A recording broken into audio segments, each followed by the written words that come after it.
David Tafuri is a lawyer and former Obama campaign advisor who joins us today. David, thanks a lot for coming on. So before we get to the broader questions about where the country's going and what we can absorb, a few questions about what happened over the weekend. I've watched all day as Americans have defended foreign citizens who attacked American border agents and suggested that somehow the Americans are in the wrong when foreigners waving foreign flags throw rocks at them.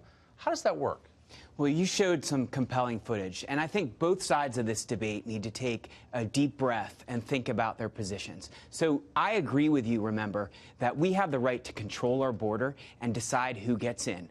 On the other side, we also have to use rule of law when we process people who do have the right to apply for political asylum under the laws of our country and have the right to do that and while being in a peaceful place and not under the economic and serious security situation that they face in Honduras. And now there's a compromise. Let me tell you what the proper compromise is. But hold on. Let's just address the facts of this case just for a second. If they were applying for asylum, then why did they rush the border crossing? Is that what asylum application looks like? Well, not all of them are probably going to meet the standard for asylum, clearly. But would you say that someone who waves the flag of a foreign country as he rushes your border station is eligible for asylum? Well, I don't understand why they would be holding their flag when they're running from that country. So that's a good point. But what if they what if they try and bum rush the border agents? Doesn't that immediately disqualify them? Well, we both agree that they have no right to bum rush our border, and we have the right to use force, not lethal force, but a non-lethal force to prevent them from coming across. And for those who threw rocks, it was right for our Border Patrol agents to arrest them and even to use tear gas if that's what they needed to do to stop them from coming across. Why is everyone, I agree with you. Why is everyone lying about this? Why is the DNC and all the people who work for them, Acosta and all the buffoons you see on television, why are they demanding that we not believe our eyes, that there's no caravan they're telling us, they would never hop the border, you're a racist if you think they're attacking us?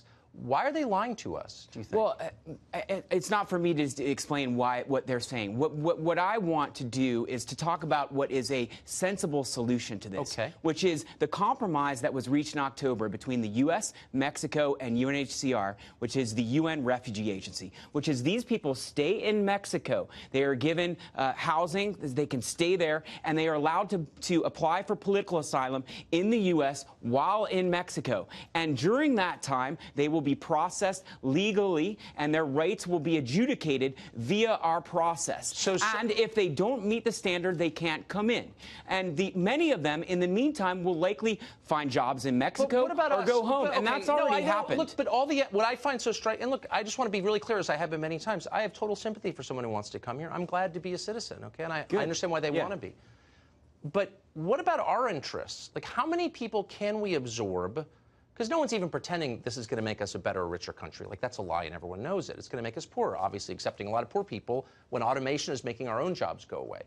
So how many people can we accept before this country really changes for the worse? Seriously, it's a serious question. Well, I mean, why is nobody asking that question? We have different views of where America is. You paint America to be this feeble state that can barely deal with a couple thousand people who want to be processed for political asylum. I think we are still the wealthiest, strongest country in the world. But is it good and we for also us? we also have accepted many immigrants.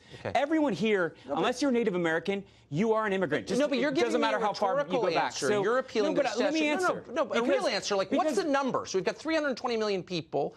I've got a bunch of kids. I plan to die in this country, and I kind of want to know what it's going to look like, and I want a voice in that.